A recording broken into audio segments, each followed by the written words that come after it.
When one wishes to study the Chumash text from the original, one would need to overcome the fact that there are no punctuation marks that indicate how the word is to be read.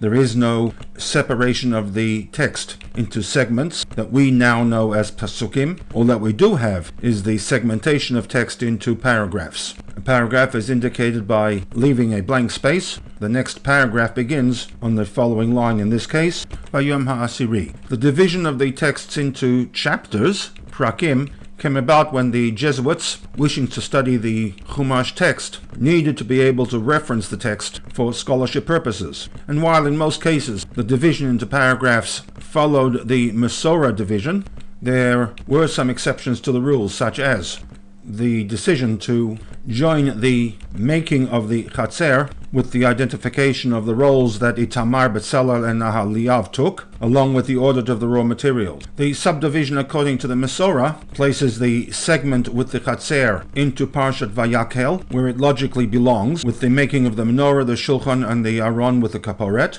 whereas Parshat Pekudei primarily moves into the making of the Bigdei Kahuna, the Klei HaMishkan that were brought to Moshe, and Parshat Pekudei, and Sefer Shmot ends with the erection of the Mishkan by Moshe Rabbeinu. A possible anomaly with this sequence is the insertion between the two segments of text of information regarding Itamar, Betzalel, and Aholiav, and the audit of the raw materials.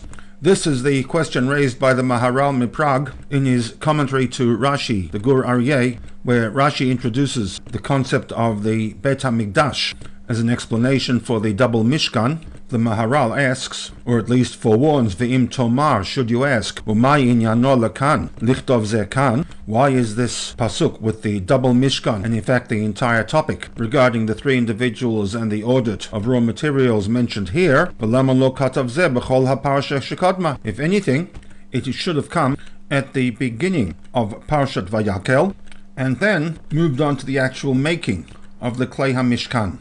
Being somewhat tied into the mystical side of Judaism, the MaHaRAL introduces the concept of an AYIN HaRAAH, where he writes, Shekol davar shebeminyan AYIN HaRAAH sholet bo, items that are brought into the public arena, which are defined, counted, compared with what others have, are subject to the AYIN HaRAAH. And because by its very nature we have here an audit, accounting of the raw materials that were ultimately used for the construction of the Mishkan in of itself would then be subject to the possibility of being affected by an AYIN HaRAAH. In this way, the MaHaRAL connects the smashing of the first set of luchot, their presentation of which came about in a very public manner when compared to the second set of luchot. He suggests that the luchot were impacted by an AYIN HaRAAH. Similarly with the Mishkan, which was eventually dismantled and destroyed, and the two Batei Mikdash. And on this basis, he explains Rashi's introduction and link between the double Mishkan and the Beit HaMikdash, as he writes, Remez leMikdash shenit mashkan b'shnei churbanin, suggesting that they were also affected by the AYIN HaRAAH.